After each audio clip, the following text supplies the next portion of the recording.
Hello बच्चों, lecture number first है current electricity का। Current electricity class 12th physics का चैप्टर नंबर 3 है।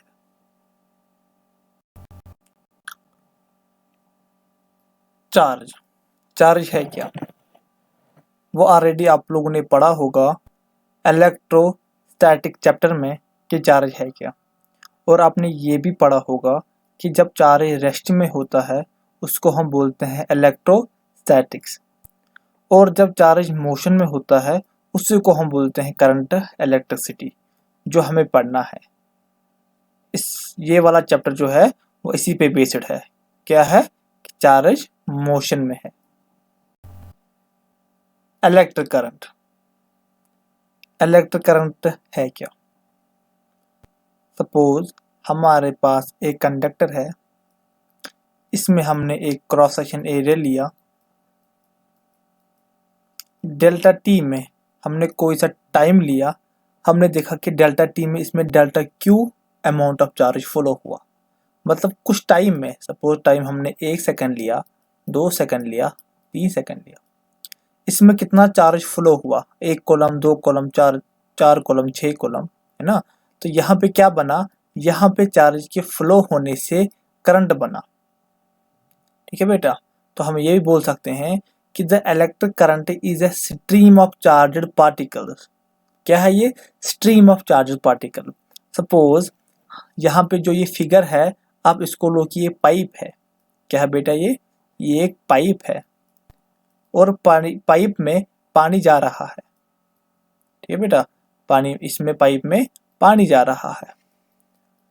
आप जो पाइप है ये कंडक्टर है, और जो वाटर है ये चार्ज है, और जो वाटर के मॉलिक्यूल्स है वो है बेटा, वो है चार्ज मॉलिक्यूल्स, है ना।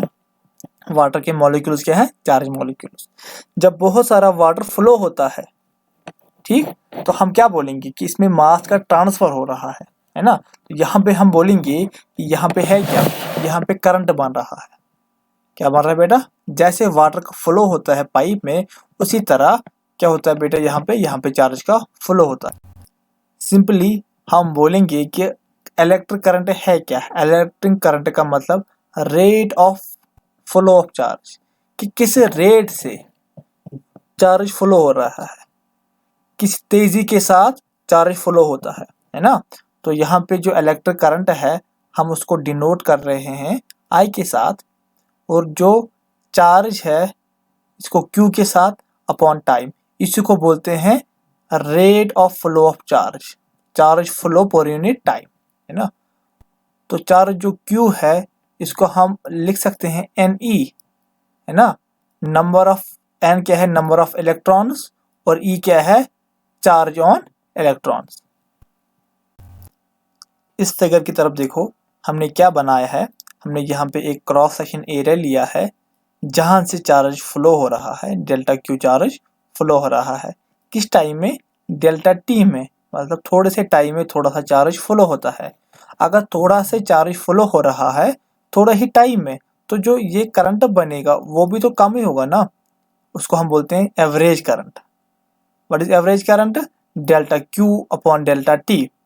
अगर आप इसी एवरेज करंट में डेल्टा टी जो हमने टाइम लिया उसको हम 10 करेंगे, मतलब बहुत ही कम लेंगे, इससे भी बहुत ही छोटा अमाउंट लेंगे, उसको हम बोलते हैं इंस्टेंटेनियस करंट।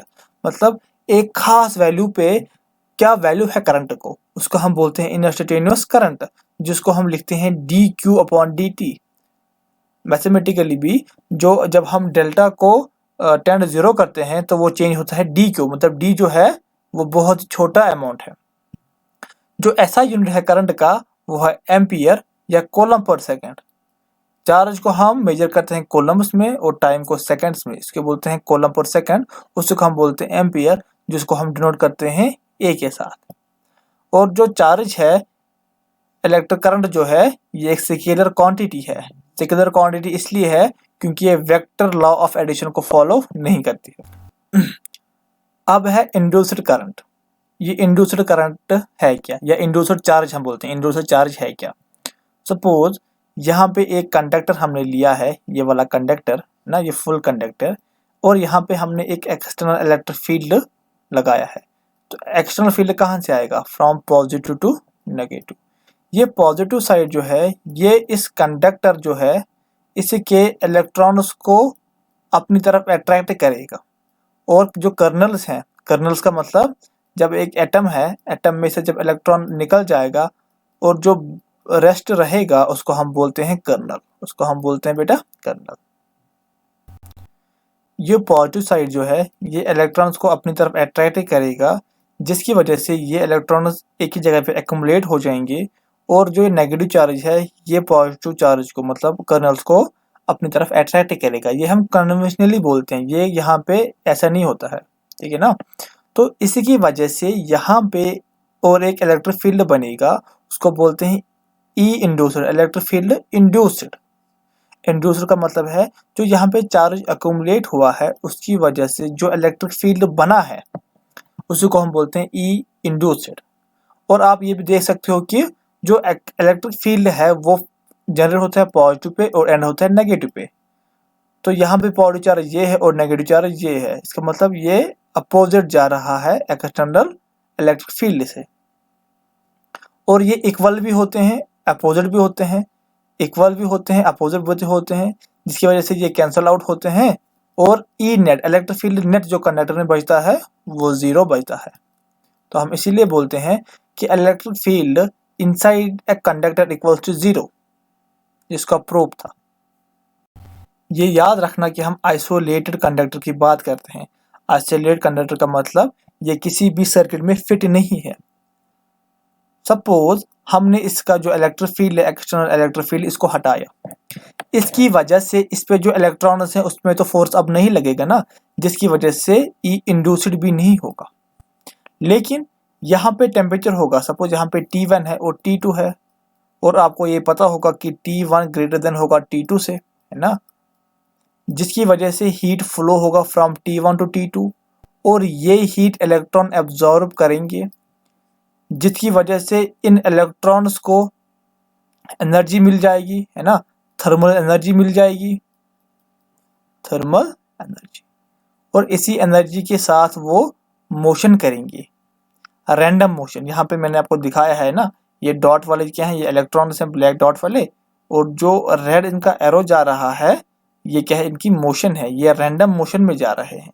रैंडम मोशन क्यों हो रही है इनकी? क्योंकि यहाँ पे क्या है, यहाँ पे इनको थर्मल एनर्जी मिल रही है जो टेम्परेचर डिफरेंस दे रहा है।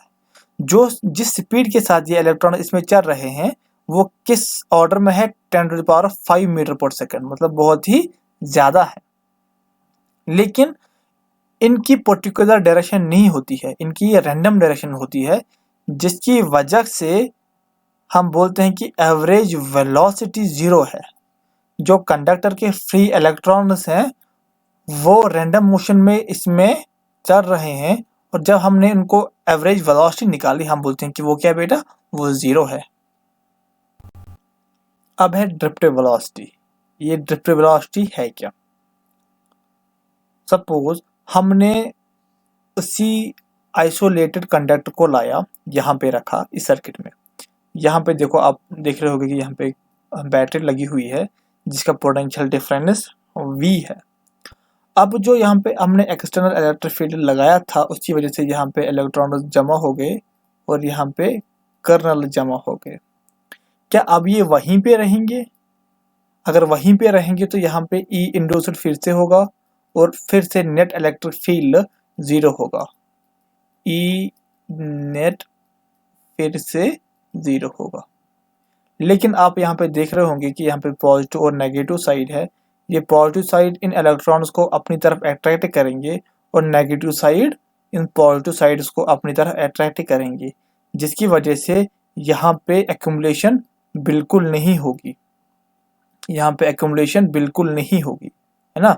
अगर यहाँ पे एक्युमुलेशन नहीं होगी तो उसकी वजह से यहाँ पे क्या होगा, उसकी वजह से जो यहाँ पे ई इंड्यूस्ड बन गया है ना, ई इंड्यूस्ड बन गया वो डिक्रीज हो जाएगा, एट लास्ट वो अप्रोक्सीमेटली जीरो ही बन जाएगा, है ना। तो यहाँ पे डिक्रीज हो जाएगा, ई इंड्यूस्ड तो जीरो ही बन जाएगा। तो हम ये कह सकते हैं कि ई नेट इनसाइड कंडक्टर के जीरो नहीं होगा। जीरो क्यों हो जाएगा? जीरो तब होता जब इंड्यूसर होता, तो लेकिन यहाँ पे ई इंड्यूस्ड जो है वो नहीं बन रहा है, इसीलिए हम बोलते हैं कि यहाँ पे ई इनसाइड जो है वो 0 नहीं है। अब जो ई एक्सटर्नल की वजह से यहाँ पे इलेक्ट्रॉन होंगे, उन पे फोर्स तो लगेगा ना, उनको फोर्स कहाँ की तरफ लगेगा, toward the positive terminal of the battery, और जो कर्नल्स है उनको toward the negative terminal of the battery, जिसकी वजह से क्या होगा, ई नेट 0 नहीं होगा, है ना। तो जो फोर्स एक्सटर्नल फील्ड की वजह से फोर्स इलेक्ट्रॉन पे लगेगा वो कितना होगा, वो होगा Q टाइम्स ई। तो Q क्या है, ये है चार्ज ऑन इलेक्ट्रॉन, है ना, तो वो क्या है बेटा, ई। आप यहाँ पे देख रहे होंगे कि जो इलेक्ट्रॉन है वो इसकी ये ऐसे आ रहे हैं, मतलब इलेक्ट्रॉन की मोशन ऐसे है। देखो इलेक्ट्रॉन की मोशन एक्सटर्नल फील्ड के अपोजिट है, मतलब इनमें क्या है, अपोजिट डायरेक्शन है, इसलिए यहाँ पे हमने क्या किया, माइनस किया है। तो अगर इसमें क्या है, यहाँ पे अगर यहाँ पे फोर्स भी लग रहा है और मास भी है इलेक्ट्रॉन की को, तो इसका मतलब इसमें एक्सेलरेशन भी लगेगी, है ना। तो एक्सेलरेशन कितना होगा, वो होगा F डिवाइड बाई m। क्यों, क्योंकि F equals to m into A है, m इंटू ए है, तो कितना होगा फिर a equals to F divide by m, है ना। और F कितना है, F है minus E divide by m। ये है एक्सेलरेशन की यहाँ पे इक्वेशन। यहाँ पे जो m है वो है मास ऑफ इलेक्ट्रॉन, F जो है वो फोर्स ऑन इलेक्ट्रॉन, और E जो है वो है चार्ज ऑन इलेक्ट्रॉन। यहाँ पे देखो, यहाँ पे ये जो रेड वाले हैं ये क्या है, ये कर्नल्स हैं, और देखो इलेक्ट्रॉन यहाँ से आ रहा है, मतलब यह इनिशियल पोजीशन ऑफ इलेक्ट्रॉन यहाँ से जा रहा है, एक कर्नल को कोलाइड कर रहा है, फिर यहाँ से कोलाइड कर रहा है, फिर यहाँ से कोलाइड कर रहा है, फिर यहाँ से, एट लास्ट वो उसकी फाइनल पोजीशन ये है ना। तो यह इनिशियल पोजीशन, ये है फाइनल पोजीशन, ठीक। जो इनिशियल और फाइनल, ये क्या हो रहा है, यहाँ पे जो इलेक्ट्रॉन है ये एक्सेलरेट हो रहा है इसकी तरफ, फिर इसकी तरफ, फिर इसकी तरफ, एंड देन इसकी तरफ। तो इसी एक्सेलरेट जब होता है तो इसमें क्या हो रहा है, ये कि ये अपनी एनर्जी को लॉस कर रहा है जब ये इसको क्या कर रहा है, जब इसको हिट कर रहा है ना। तो एट लास्ट क्या होता है, यहाँ पे ये एक कांस्टेंट वेलोसिटी के साथ चल रहा है, इसमें उस एक कांस्टेंट वेलोसिटी को हम बोलेंगे, इसको हम बोलते हैं बेटा ड्रिफ्ट वेलोसिटी। क्या बोलते हैं बेटा, ड्रिफ्ट वेलोसिटी, ठीक। देखो इलेक्ट्रॉन कहाँ पे था, यहाँ पे, लास्ट कहाँ पहुंचा, ये, मतलब जो वेलोसिटी है यहाँ से यहाँ पहुंचने में, है ना, उसको हम बोलते हैं ड्रिफ्ट वेलोसिटी। यहाँ से और यहाँ से यहाँ तक पहुंचने में जो उसकी वेलोसिटी थी वो तो थर्मल थी ना, यहाँ से फिर इलेक्ट्रॉन ने अपनी जो वेलोसिटी छोड़ दी, फिर यहाँ से यहाँ तक फिर थर्मल, फिर थर्मल, फिर थर्मल, फिर लास्ट में यहाँ से, और यहाँ पे एक इलेक्ट्रिक फील्ड भी, एक्सटर्नल इलेक्ट्रिक फील्ड भी आ रहा है। जो एवरेज स्पीड होती है इलेक्ट्रॉन्स की, मतलब थर्मल एनर्जी, वो होती है 10⁵ मीटर पर सेकेंड। लेकिन जब वो कोलाइड कर रहे हैं ना, मतलब जो इनिशियल थी, ये फाइनल पॉइंट था, इसमें जो इसका क्या था, जो इसका यहाँ पे वेलोसिटी थी, उसको बोलते हैं ड्रिफ्ट वेलोसिटी, उसका ऑर्डर क्या था, 10⁻⁻⁴ मीटर पर सेकेंड ना। देखो कितनी डिफरेंस है, ये है एवरेज स्पीड और ये है एवरेज वेलोसिटी। तो ड्रिफ्ट वेलोसिटी है क्या, ड्रिफ्ट वेलोसिटी का मतलब यह है average velocity attained by charged particles in a material due to an electric field. जो हमने पिछली यहाँ पे स्लाइड में डिस्कस किया था कि दो इलेक्ट्रॉन्स हैं ना, दो कर्नल्स है, उसके बीच जब इलेक्ट्रॉन से अट्रैक्ट करता है तो क्या हो रहा है बेटा, वो फिर ऐसे निकलता है वो, है ना। ये सपोज इनिशियल है, ये फाइनल है, इसमें जो इसकी जो यहाँ पे वेलोसिटी उसको बोलते हैं ड्रिफ्ट वेलोसिटी। ये एक इलेक्ट्रॉन की बात कर रहे हैं ना। ऐसे ही इनफाइनाइट नंबर ऑफ इलेक्ट्रॉन्स होते हैं एक कंडक्टर में, जब उन सब को हम सम करते हैं, उसको एवरेज निकालते हैं, उसको हम बोलते हैं ड्रिफ्ट वेलोसिटी। सपोज देखो यहाँ से इलेक्ट्रॉन आया एक एनर्जी में, इसने हिट किया किसको, एक यहाँ पे एक कर्नल को इसने हिट किया। जब इसको हिट किया तो यहाँ पे जो उसकी वेलोसिटी है वो कितनी बन गई, 0। लेकिन उसकी थर्मल वेलोसिटी अभी भी है, उसकी जो थर्मल वेलोसिटी अभी भी है, थर्मल एनर्जी अभी भी है, जिसकी वजह से अब ये फिर से चलेगा, है ना। तो जो यहाँ पे V1 है वो कभी 0 नहीं होगा, लेकिन जब U1 है वो 0 होगा। कोलिजन्स दो है ना, मतलब इसी तरह इनफाइनाइट नंबर ऑफ कोलिजन्स एक कंडक्टर में होते हैं। इनके बीच का जो ये डिफरेंस है, खाली इनका नहीं, यहाँ पे इनफाइनाइट नंबर ऑफ कोलिजन्स होते हैं, तो इनफाइनाइट ऑफ कोलिजन जो है उसमें जो यहाँ का पाथ होता है बेटा, उसको हम बोलते हैं फ्री पाथ, जिसको हम डिनोट करते हैं लैम्डा के साथ, है ना। इसके लिए अलग लैम्डा होगा।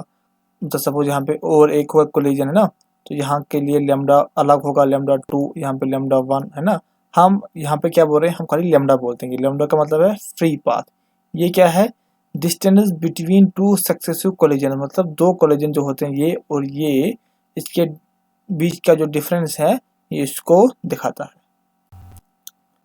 और टाउ मतलब यहाँ पे जो ये कोलिजन हुआ और यहाँ पे जो ये कोलिजन हुआ, इसमें कितना टाइम लगा, है ना, इसके बीच का टाइम कितना हुआ, उसको हम बोलते हैं tau, relaxation time, time between two successive collision.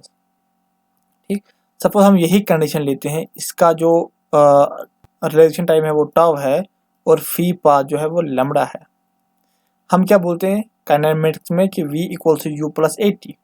ठीक, यहाँ पे v लेंगे हम, लेकिन u को हम लेंगे यहाँ पे क्या, थर्मल एनर्जी u, और a तो a ही है, लेकिन t को टाउ के साथ हम रिप्लेस करेंगे। और हमने ये वाला डिराइव की है अभी क्या, a equals to minus time e divide by m। ठीक है, तो व्हाट इज vd? vd हमने पहले ही बोला कि एक एवरेज वेलोसिटी है, तो ये है v एवरेज। एवरेज का मतलब कितनी वेलोसिटीज है उनका सम करना, है ना, उनका वैल्यूज का सम करना डिवाइड बाई ये कितने हैं, इनके नंबर कितने हैं वेलोसिटी के, डिवाइड बाई n। तो v1 की जगह यहाँ पे क्या होगा, u1 u2 u3 u4, है ना।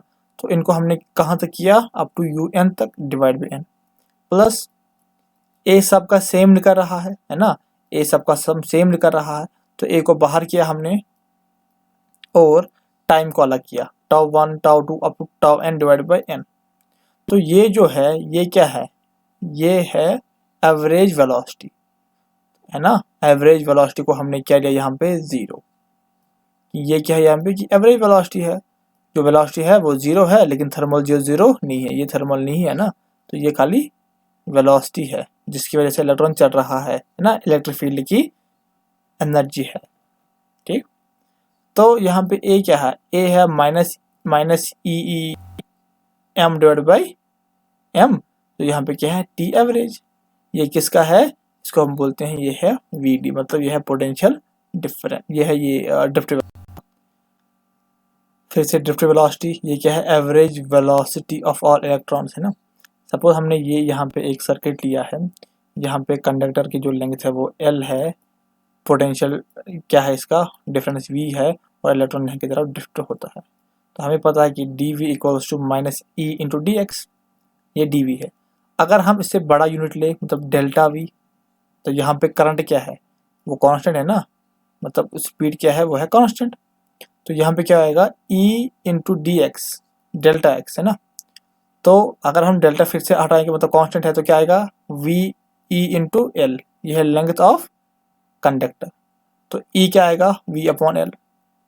इसको हम लगाएंगे किस में, जो इक्वेशन थी किसकी, जो इक्वेशन थी पोटेंशियल इसकी ना, ड्रिफ्ट वेलोसिटी की, वो क्या थी, माइनस ई